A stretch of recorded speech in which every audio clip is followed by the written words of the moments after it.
guys, so today I'm going to be sharing my VBAC story, which stands for Vaginal Birth After a Cesarean section, with my second child, and how I achieved that, how I did it unmedicated, and all the details that I just wish I had known. I wish somebody had told me. So as I prepare for this fourth baby that's on its way, I want to share with you guys my other birth stories of my other 3 children in part of this series. So if you want to hear that, go ahead and stay tuned. Hey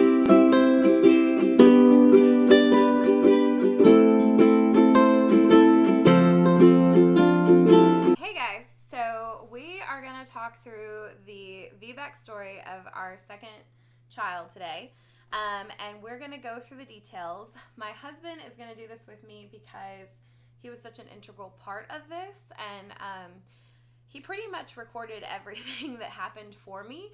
So I want to start today's message by saying that's something awesome that your husband or your partner can do when you're going through birth is often after the fact, you will forget your story. You will forget what in the world happened during the birth. You think you'll remember because it's so vivid at the time. But as the days and the months wear on, you forget. So that was one of the best pieces of advice our birthing coach gave us, was like, write it down as soon as you can after the fact, to try and remember all the details. And another great piece of advice was that your partner can do that for you. While the new mom is like trying to recover from birth, especially the method we embraced where my husband was such an integral part of the process, like he was able to know what had happened and transpired and wrote most of it down. So we're going to go by his notes today on how I accomplished a successful VBAC, which is a vaginal birth after cesarean.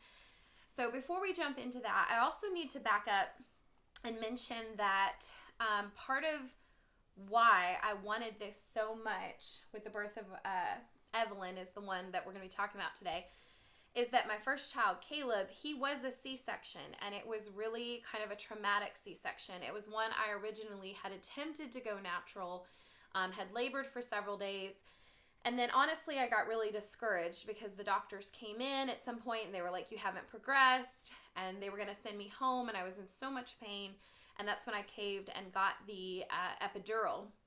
So with my first child, I did have an epidural.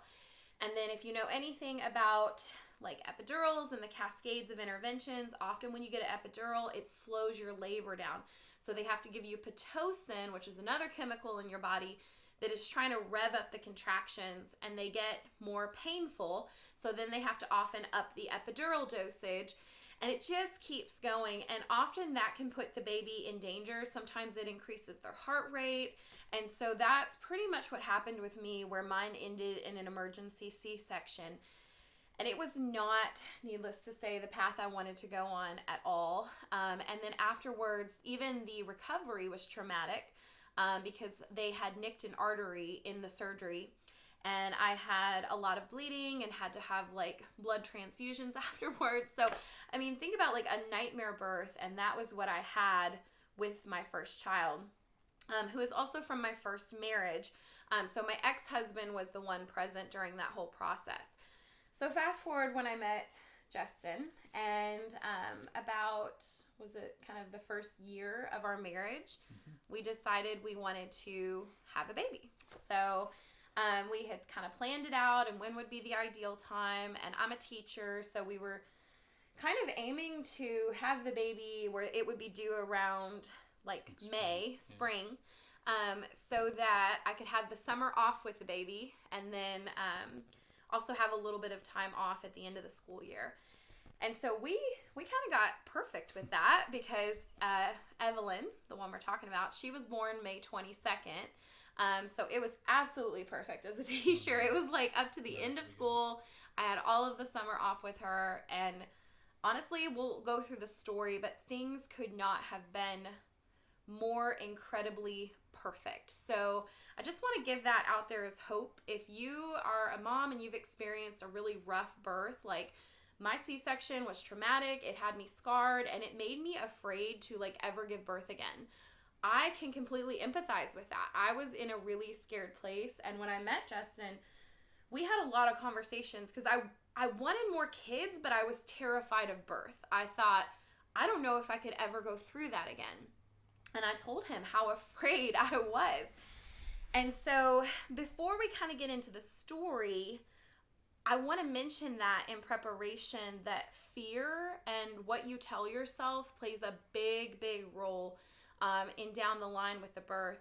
And I don't know if you remember me doing this, but early on in the once we found out we were pregnant and expecting, we were excited, but I still had a lot of fear. And I was telling him about all of the fear, and I was praying about it and asking him to pray about it. And I was in a women's Bible study at the time, and I had some friends there speak a lot of truth over me and kind of talk to me in a way of like saying, Morgan, you really need to start praying affirmations over your fear, praying as if God has already answered the prayer and that he's going to give you what you want in your birth. And so I got the idea to write what we wanted to occur. So like I wrote the prayer. It was like, thank you, God, for this incredible, all-natural, unmedicated, mostly pain-free childbirth that you're going to give us, and the healthy, happy baby that we'll be holding in our arms as a result. So I wrote that. I think that's the general phrase, right? I feel like that's all about, yeah. Yeah. I wrote that on cardstock, and I laminated it, and I put it, he started seeing it pop up all around our house. So it was in the bathroom, underneath of our mirror, on the cabinets downstairs, like I had one on the fridge, and the idea was I knew I was praying it already, but I also knew I needed to see it all over so that I could start affirming in my head early on that I believed God would give us what we wanted with this birth, because I had to believe in myself that I could do this. And then the second phase of it was educating ourselves. So we started looking up everything and anything. I'll give you a lot of credit in this too. Like, my husband has always taken a huge stake in, like, hey, if we're going to do this and we're going to have a baby, like, we're doing it together. Like, he got the books, and he tried to educate himself as well on how we could have a natural childbirth. So the method that we landed on that seemed really what we were going for with this was the Bradley method. And then I'm going to take a hydration break. Can you also go turn down the heat? Because I'm burning up. Sure. Sorry, we'll just do a middle. Can either cut this out or keep it real. It's like those pregnancy symptoms. I'm having like major hot and cold flashes, and I'm thirsty all the time. So guys, also, if I didn't say, if you don't know me, I am pregnant with our 4th child right now. So we are going through this series recounting the births of all of our other children. So as I film each one, I'll try and link it below. Okay, thank you, honey. Ever supportive, even in this current pregnancy. But we researched the Bradley method. I found a group hereby or local in the city that we could meet with other couples who wanted to learn about it. And that's where we got this workbook, and we went through, was it an 8-week series? Sounds about right. Or 16 weeks? It was like... 12 actually, 12 weeks. Oh, okay. It was a 12-week series, but I actually found the class late, so we jumped in like week number 3 or something, because they had already started. But they agreed to take us on, so I was so happy about that, because the next round of the class was going to be after our baby was due. Right. So that wasn't good. And this series was a game changer for us, because it educated not only me about my body in ways that I didn't even know. Like, right? I'm a woman. I've been a woman my entire life. I'd already gone through labor and a birth. And there was still so many things this series taught me that I didn't realize and I didn't know. And maybe I'll make like another video with the highlights of that, because it was just so daggone informative. And he learned things, and we were like, how can we be adults and not know some of this stuff? Like, they don't teach all of this in schools. And it really made us feel prepared, and we could ask questions. And the thing is, I went through birth classes with my first child, but none of them prepared me like the Bradley method did. And I feel like that's your first line of defense, is education. So changing your mental, what you're saying to yourself, what you're praying, but then also educating yourself. And you went like gung-ho on this. He's always been very supportive. If I'm like, hey, we need to know more.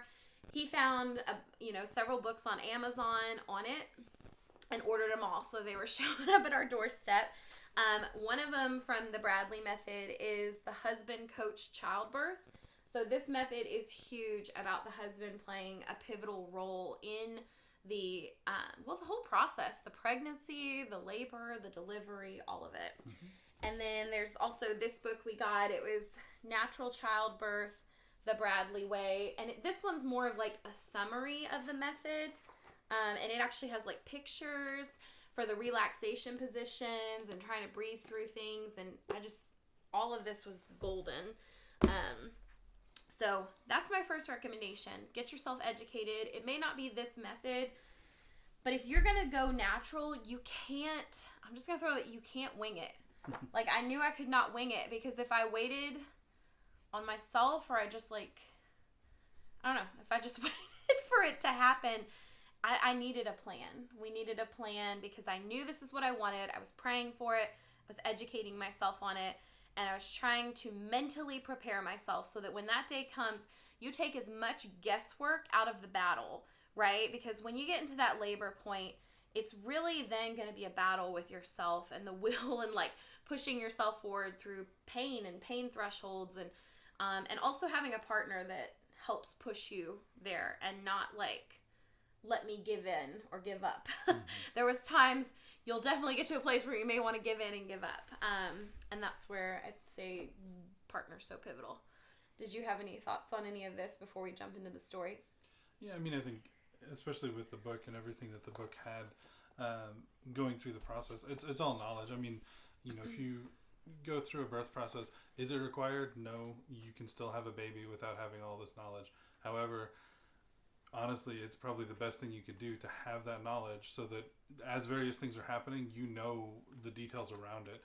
Even if it's just in the back of your mind, your subconscious, it's going to make you ask questions. It's going to make you make sure that you're kind of getting the best care that you possibly can. Yeah, it really empowered you, because as you were reading this, and he knew what signs and symptoms to look for, because that was another thing we learned in this class, is probably with my first kid, I went to the hospital too early. I was probably still in what they call pre-labor.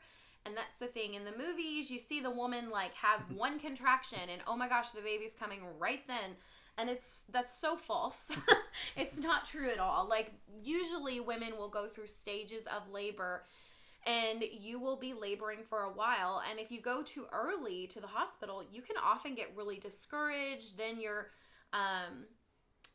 left to kind of the mercies of the people coming in and checking you, and then you hear their kind of negative talk of, oh, you're only this dilated, or you're only this, It can really discourage a woman, and you honestly don't need to hear all of that in the pre-labor stages. And I'd say that was one of the best things we did, is just learning this time around how long to wait it out at home, and having very clear cues of when was the right time to go to the hospital. Right.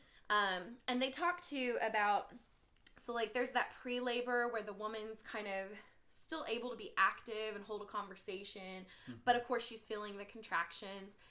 And some women think that's as bad as it gets. If it's your first time, it's no.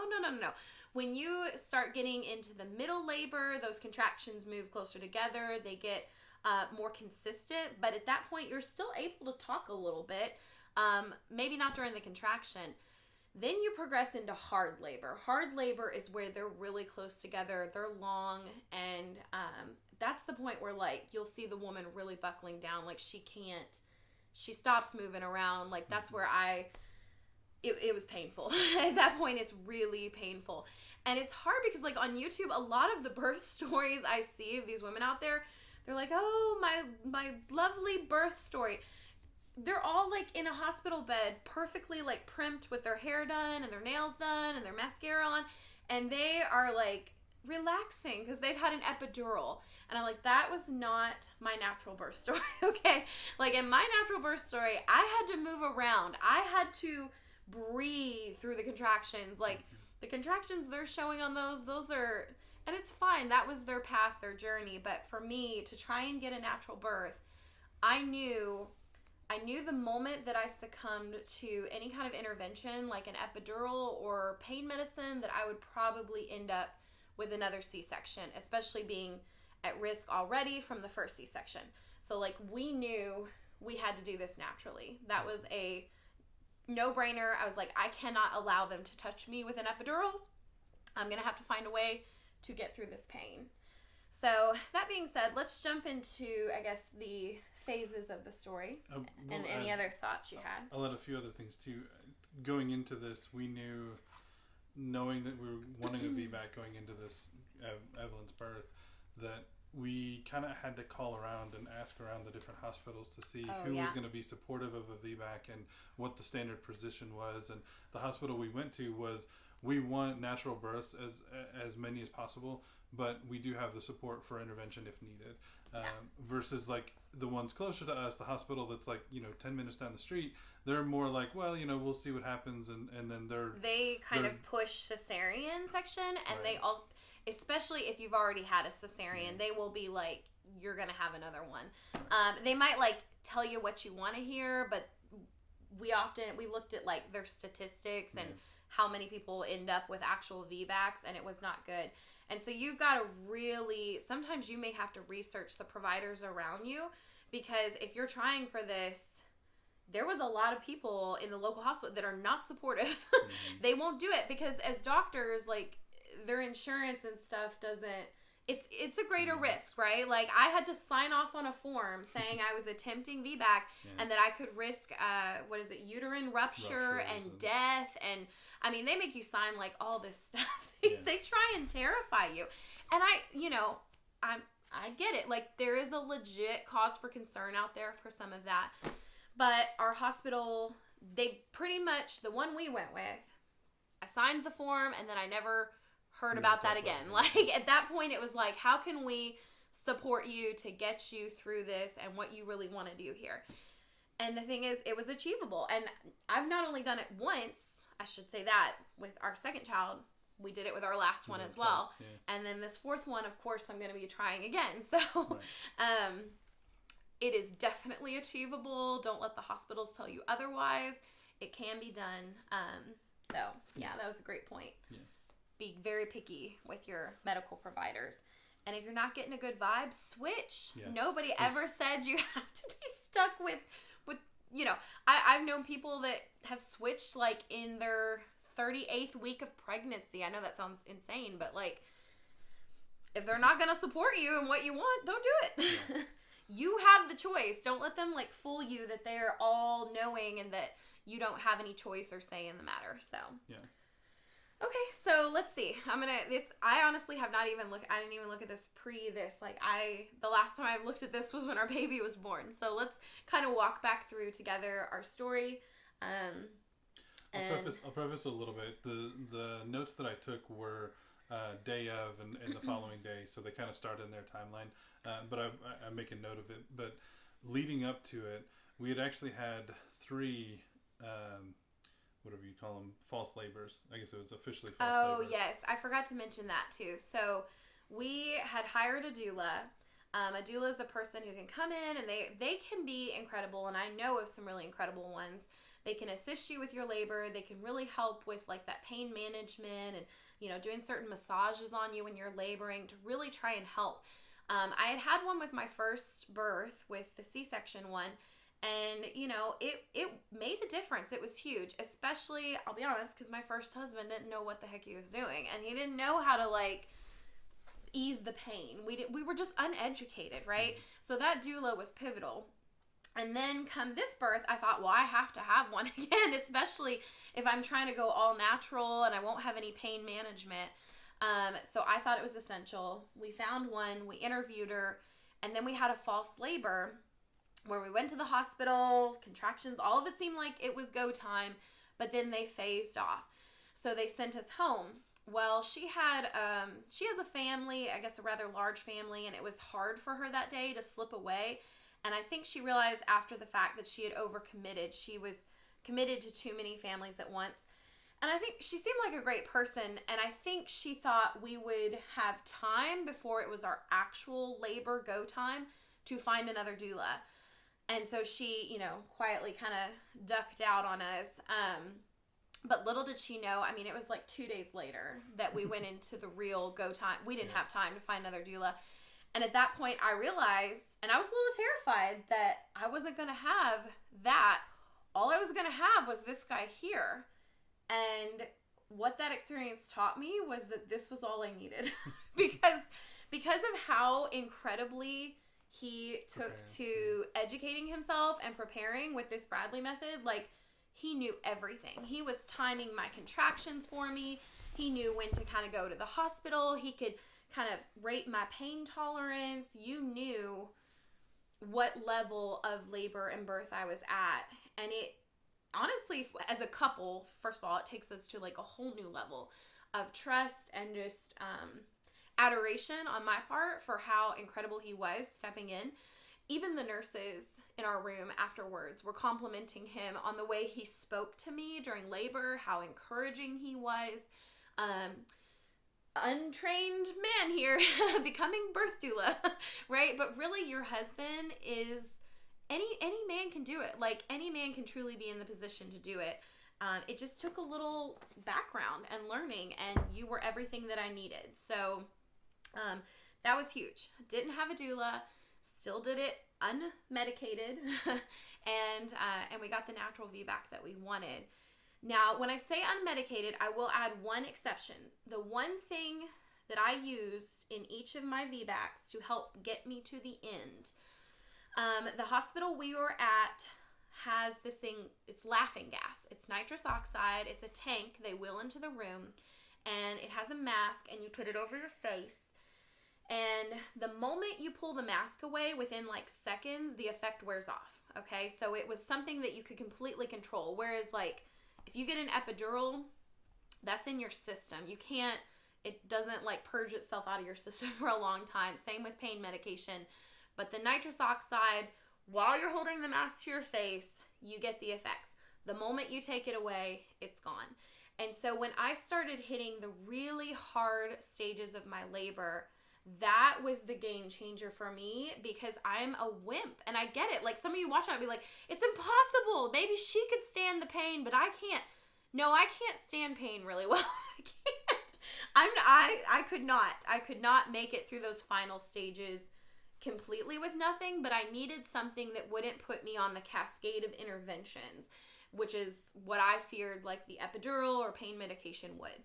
So when I got to the point where I could not really even stand anymore, where the contractions were like bitterly difficult and hard, where they were making you like vomit from pain. And 2 minutes long. And whatever, that's when I called the nurse, or told him to call the nurse in. I was like, I need the gas. I said, give me the gas, the pain, the nitrous oxide, or it's laughing gas. It's what dentists use when you get like, a cavity filled or something. And so that is what got me through each of my labors. And the other thing is, when it came time to push, so that got me through that final phase of transition where it gets so hard and your body starts bearing down, and you'll feel it. The thing is, laughing gas makes you're aware, you still feel contractions. It doesn't fully take away the pain, but the cool thing is it makes you not care about it. I talked about like the mental hurdle, how much of it is a mind game. In my brain with the laughing gas, the best I can describe it is I was just like in a topsy-turvy, like, oh yeah, I feel pressure, I feel pain, but I'm kind of like la-da-da up here. Like, yeah, it's a little bit disconnected. Your brain's not attaching to the pain as much. But with both of my VBACs, when it came time to push, they needed me fully aware, so they pulled the laughing gas away. To my no, give it back. But both of them I did fully like aware, full of conscious. But there is truth. They talk about how you can get like numb down there, how the body kicks into gear and does what it's supposed to. Because some women are so terrified of that final like pushing phase. It wasn't bad. It's not bad at all. Honestly, at that point, your body, it's like a relief to get the baby out. Your body wants to do it. So, especially looking back. Yeah. Oh, yeah. I will say with Eden, I did feel, some people describe the ring of fire. There was a little bit of pain when I say a little bit. It was painful when she was coming out, but it's literally only for seconds. And then the body releases like this natural, I want to say numbing medication, but it's not medication. Endorphins. It's endorphins that flood the area so that you feel fine. You feel fine down there. If you do like RIP, which I did a little bit with Evelyn, after the fact, they gave me a little pain medication shot down there to numb me while they sewed me up. And I remember saying that the shot was more painful than the birth. I was like, what? Why? Yeah. Because I felt fine pushing her out, and then that shot down there was like, no. So anyways, let's just kind of briefly recap the story. I know we've taken up a lot of time in the video, but maybe these details are helpful for someone else with what we did with our second. All right, so he's got baby, sorry, I can't talk. Evelyn Joy Compton was born on Sunday, 5/22 at 10:48. She was 6 pounds, 13 ounces, 19 inches long. And she was born naturally and unmedicated. Thank you, nitrous oxide. Nitrous was the only intervention we used, and that's true. So the biggest part up to the point of the nitrous was learning how to relax my body and try and like give into the contractions. And the Bradley method talks about like not expending extra energy. Like when you can have a contraction but lay in the bed while having it. So like relaxing your body, saving that energy that you'll need for later. That was a big part of it. Let's see. You said, I'll let Morgan provide her first-hand experience in a follow-up email. I never did that. I never typed out the rest of the birth story from my perspective. I wish I had, because really now all I've got is his perspective, but that's okay. That's all right. From what I've gathered from her, the biggest advantage is that it skews the passage of time. I guess the nitrous oxide. She had mentioned at the time when I asked about it that it made the during the contraction seem really short. Yes. Even though it was still 2 minutes long, it didn't feel like 2 minutes when you were on the nitrous. In your head, it's not. So like I said, it's weird. You're still experiencing it, but your head's not. Yeah. It's mentally not hurting you as bad as it would without the nitrous. Right. And in that context, like, I mean, you were on the nitrous for I think probably 2 hours. But yeah, you didn't realize... That gives you a scale of time, too. Like, that final stage of labor can be hard and it can be long. And I don't think it would have been possible for me to get through those 2 hours. I'm just too much of a pain wimp without some help. But so, on the nitrous, you didn't realize that 2 hours had passed. That was just that idea of, like, your whole sense of time was just out the window. That's right. In my head, I felt like it had been like 30 minutes or something. Like and you'd only had a couple contractions, and you're like, how am I doing? You're just really woozy. Like, I can't even. So it says here, so an intense 2-minute contraction seems to only last a few seconds. All of the feeling is there still. Yes, it is. So you still feel it. Whereas unlike an epidural, you go completely numb. Like, no, I was still... So much so that with the nitrous, like, my body automatically started bearing down towards the end. And anyways, we'll get there. Okay, and the effects wear off immediately if clean breath is taken. All in all, it was a beautiful birth experience, and Morgan is now officially in the VBAC club. Oh, I love how you said that. All right, quick story from my point of view. So at 2 a.m., Morgan woke up to a popping sound and feeling. She went to the bathroom and saw that she was leaking fluid. That's right. I do remember that. She woke me up, and at that point, we pretty much assumed her water had broken. So water breaking does not have to be a giant gush of fluid all at once. That's something that's kind of false from the movies. It can be a slow trickling. So some women can be like in labor thinking they've just been peeing themselves all day, and really their water broke, and they're leaking it slowly. And so if you start leaking any fluid towards the end of your pregnancy, you need to go get that checked out or see if other things happen, like if it could be that you've started. Let's see. She laid down in bed in a comfortable position, that was key, and waited to see if and when the contractions would start. So that was just so big, is not getting too excited too early, because the thing is, I feel like I did that with my first pregnancy. You have so much energy you're going to expend later And women, like, they've waited for it for so long that when they first start feeling those contractions or something happens, they're like, oh my gosh, this is it. And they get this nervous excitement and energy and adrenaline. But the Bradley method encourages, as much as possible, when you're in those early stages, you can actually get rest in, because it's so painful later you can't. Rest. Well, but like, you know, you can squeeze in some naps in there. And it's like, if you can, do it. Because later you will not be able to with the time scale. And you're going to need every bit of the energy. It's really in between contractions. If you can doze off for a minute or two, like, that's going to help in the long run. That's why they said, like, stay as still as possible. Like, I had the snuggle pillow. I laid with that on our bed. And it was like, it teaches you to completely relax your body when you're not contracting. So in the in-between, close my eyes, dark environment, just let all of that happen. All right. So as we waited about 5 minutes, they came on pretty intense, lasting about a minute, but they were 6 to 8 minutes apart. So they were still way too far apart for us to go to the hospital. He says, I tracked them for about 2 hours. So again, like, labor can go on a long time, guys. This was actually, as we get to the end of it, it was a relatively short labor compared to my first. But, I mean, you hear in here, it's hours. So if I had been up pacing the floor that whole time, like, I'd be exhausted. Do we go to the hospital? Do we not? Like, quick, pack the bag. Like, And this is at 2 a.m. in the morning, too. So, right? Like, we're now at 4 a.m. So, just keep that in mind. All right. And you tracked them for about 2 hours. You said they slowly decreased in rest periods about 3 to 4 minutes. So, I guess they were, During the 3 hours, she tried a variety of positions, none of which seemed conducive to relaxing. So here I am telling y'all to relax. But every person's different, right? I struggle with pain. So there were times I often would end up, here I can like demonstrate.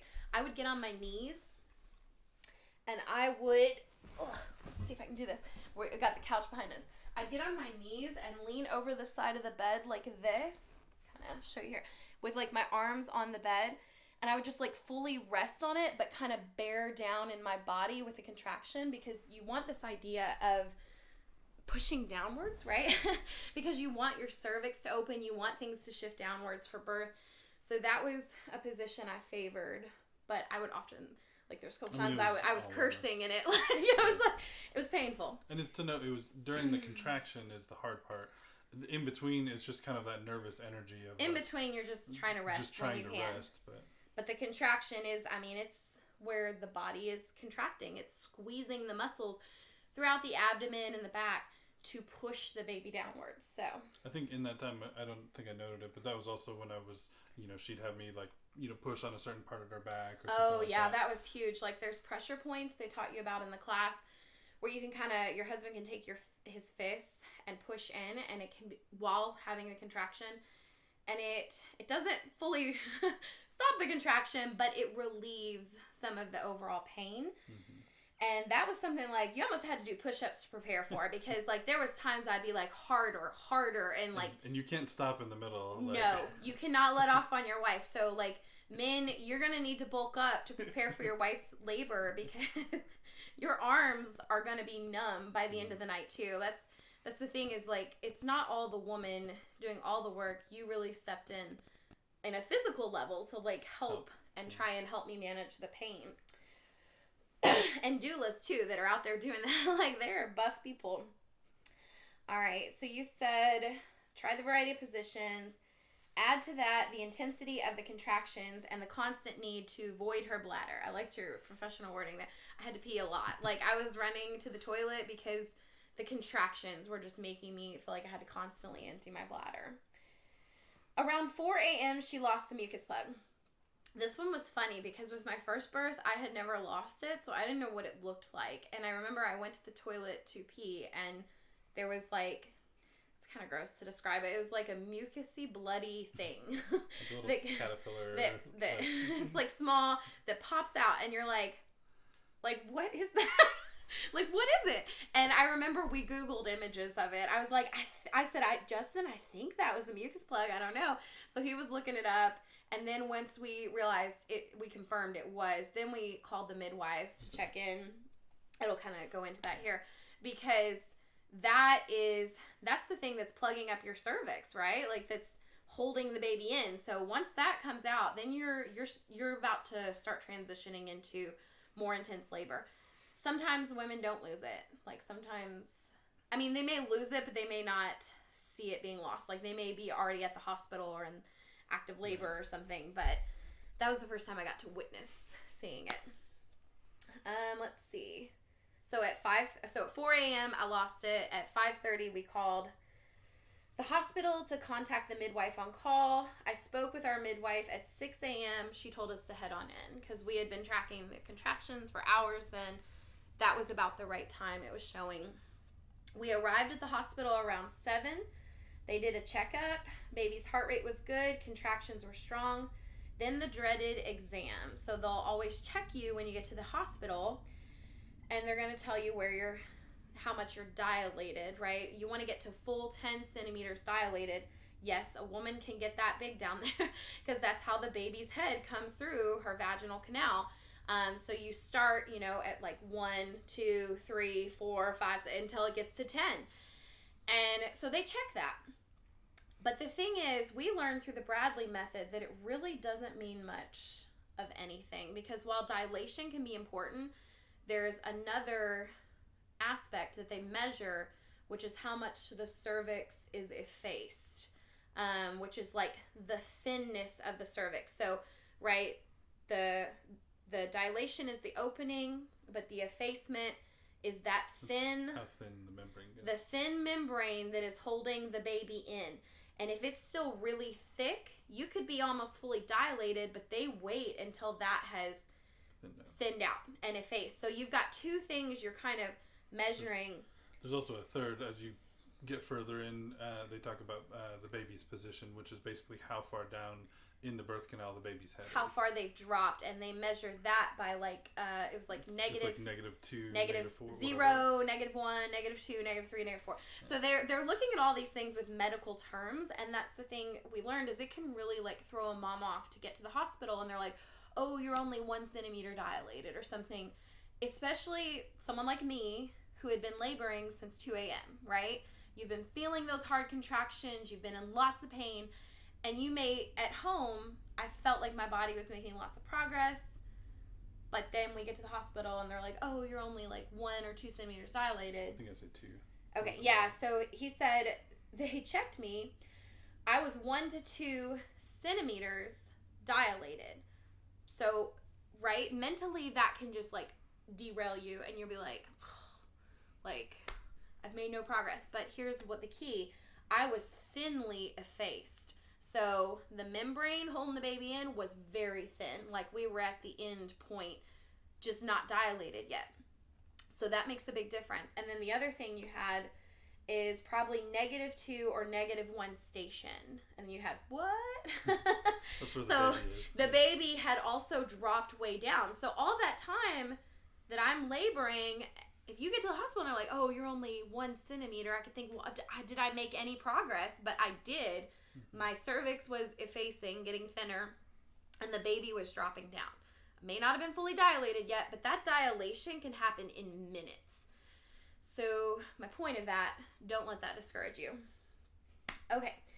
They confirmed that her water broke with a swab test, so I was leaking water. Because her water was broken and she was having good contractions, they got us set up in a labor room and hooked up all of the mostly wireless monitors.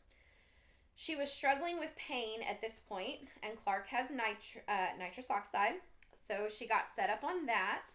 After getting settled on the nitrous, the contractions spaced out to about 5 minutes between, but they would last a good 2 minutes and be very strong. And let's see, we got to the hospital, it was 7 a.m., okay? After about 2 hours, let's say 9:30 a.m., the nurse came in to check her, stating she was seeing really good contractions on the monitor. While in the room assessing Morgan's demeanor, a contraction started, and Morgan began grunting about halfway through. That's where, so I was on the nitrous, but, my body was bearing down, and I couldn't stop. You can't stop it at that point. These doctors or the nurses are like, no, wait to push till the doctor's here. No, your body doesn't do that. This concerned the nurse a bit, so she requested to do an exam, 6 to 7 centimeters dilated. See how fast that went within 2 hours. And she could feel the baby's head. She called in the midwives and informed Morgan not to bear down during the contraction.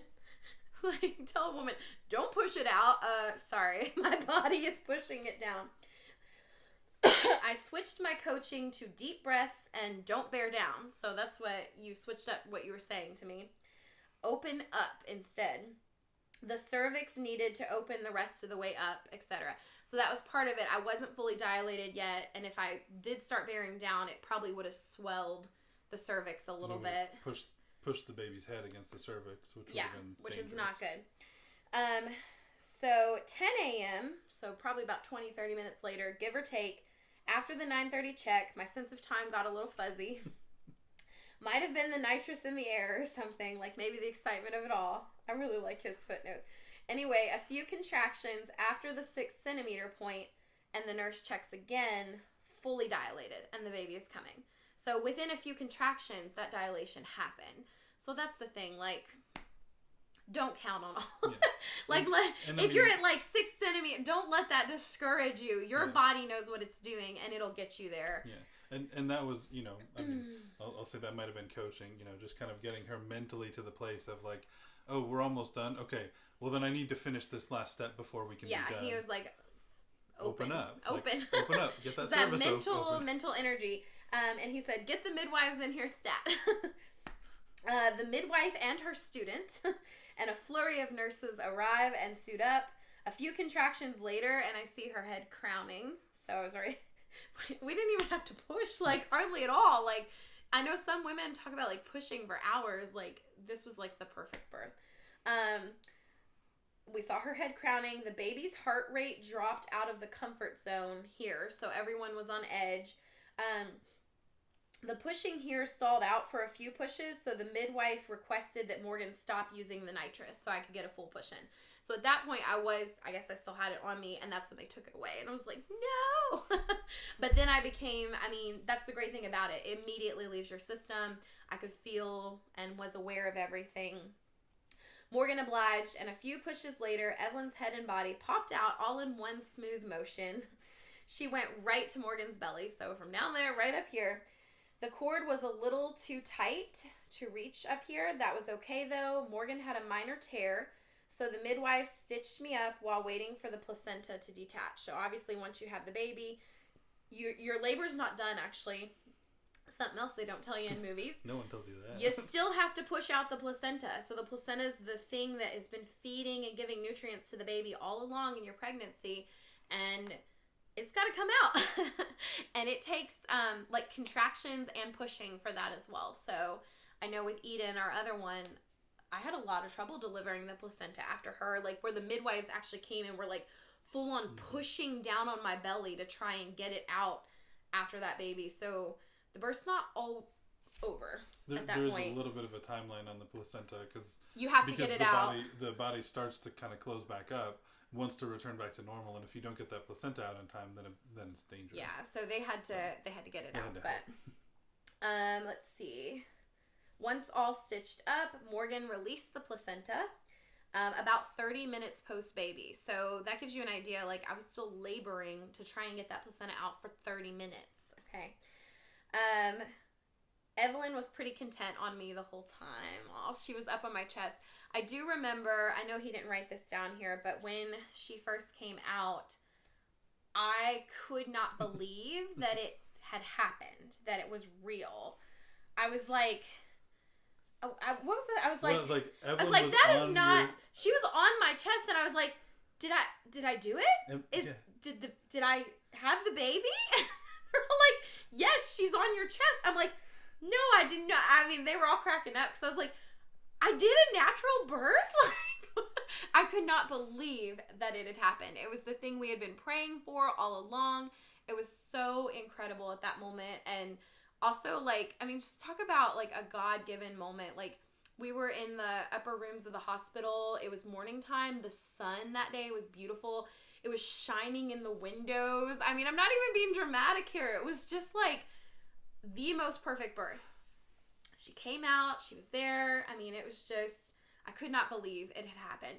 And literally, like, moments later, after they had stitched me up and I delivered the placenta, I was able to get up and walk around. Like, I went over to the bathroom to like, I mean, they had cleaned me up mostly, but like I was going to switch my shirt out of the hospital gown, switch over. And the nurse is like, are you sure? Are you okay? Like, do you want to be okay? I was like, I feel great. I was like, I'm okay. I mean, obviously you're sore, but there is this endorphin level and just awareness that I had not had after having a C-section, because I was so medicated and I was so drugged up with my first baby. Like, this was just a euphoria that I had not experienced, and it makes the entire thing worth it. Once you get there, you're like, why would I ever want any other kind of birth experience? And the baby, Evelyn, was so awake and alert. She was opening her eyes, whereas often babies that, you know, have been delivered when the mom has a lot of drugs in her system, they can be sleepy and lethargic and groggy, and so it was perfect on all levels. I was going to see if you had any other... Okay, you said about an hour post-birth, she started rooting and was able to start breastfeeding. That was awesome. From start to finish, 2 a.m. to 10:48 a.m. With less than an hour of pushing. So I guess you said 8 hours and 48 minutes was the total labor. She required minimal coaching on my part. Yeah, I feel like he was essential. I just needed someone to, like, you know, get me through. And now 36 hours later, Evelyn has passed every test with flying colors. She's feeding really well and being a generally wonderful little lady. Some thoughts for the coaches. I really recommend a dry run to the car, if not the hospital. Bad conditions are even better. Our false labor scare from earlier in the week helped us remember a few things that we forgot. Oh yeah, false labor number 3 happened Wednesday afternoon with contractions. 1:30 apart, lasting 1:30 for 2 hours. We went to the hospital to find she was at a loose 1 centimeter. We waited around for about 2 hours of monitoring, during which time the contractions phased out. So that was the one where we lost the doula, basically. Yeah. Also, you will likely hear things you didn't know she knew. She will yell at you, probably curse at you. She means it too. But she still loves you and needs you there, so let it roll off your back and keep moving. That's good advice. In the serious phase, don't you dare touch her during a contraction or generally do anything like move or breathe unless you are applying counter pressure. Then you better not stop, move, or shift. That's exactly. I think at the time I would really emphasize to you. Isn't that like that final mile before the pushing part? There was that final mile where like you'd have me like push a spot on your back. Stopped. And like and I would have to like be statue still, not breathing. That's and, what I was saying. You've got to bulk up, guys, because that is hard to hold like a steady pressure on something. Yeah. It said, you'll understand after the first 1 or 2 serious contractions. Yeah. That's the thing. The women that are like looking all like put together and blah, blah, blah. Like, no. When you're in real labor and you're trying to do it natural, it's going to be rough. Your hair is going to be crazy. You're going to be in a zone. And it mentions in the Bradley book, modesty can be one of those first things to go, where you stop caring who's in the room, who's seeing you. Like, I didn't care that there's women that are like, I can't believe people are going to see me, like, bear down there. No, I did not care. You are, like, so laser focused on that you can't think about anything else. So you'll know you're in real labor at that point. So anyways, and then you've actually got, like, beautiful pictures of her. So I will insert all those pictures into the final parts of this video, but I know we've gone on, like, long enough. But I hope that this is encouraging to somebody who has maybe had a C-section and you want to try for a VBAC, or maybe you've had a VBAC, want to try for another, or maybe you've never had a baby at all. I believe anybody can do natural birth. I think it's possible. I think you have to have some good things in your arsenal. You have to have research. You need to have support, whether it be through your partner or a doula or a family member. And you need to start affirming yourself now that you can do it. And post it everywhere you can see it, believe it, hear it, and just, you've got this, mama.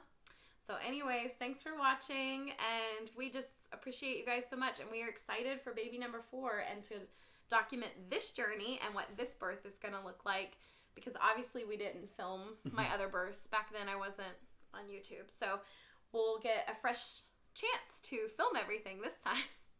All right, thank you guys.